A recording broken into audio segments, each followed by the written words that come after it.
À la fois musicien, peintre et plasticien, Oliver Beer donne à voir la correspondance entre forme et son.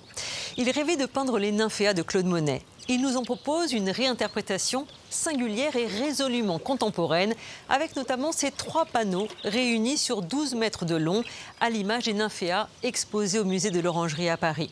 Oliver Beer les a d'ailleurs longuement contemplés avant de s'attaquer à leur réinterprétation très libre.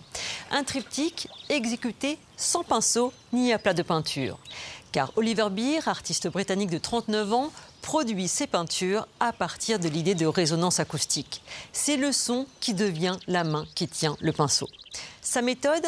Placer un haut-parleur sous une toile à l'horizontale sur laquelle un pigment sec en poudre a été dispersé.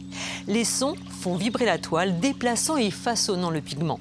Apparaissent alors des motifs géométriques en forme d'ondes sonores. Ces peintures abstraites sont ensuite figées grâce à une technique développée par l'artiste. Oliver Beer travaille avec ses oreilles et fait littéralement chanter la toile. Mais pour son hommage aux nymphéas, l'artiste a invité les ondes sonores du bassin de Monet à Giverny.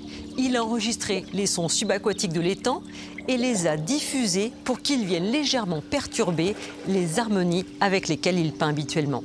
La surface de l'eau devient ici la surface de la toile. Cette bande-son est d'ailleurs diffusée à proximité de l'œuvre. Oliver Beer nous plonge ainsi dans une succession de paysages aquatiques. Il se plaît d'ailleurs à penser que Claude Monet aurait été amusé par l'idée de repousser encore les limites de la perception en y invitant un autre de nos sens, celui de l'ouïe.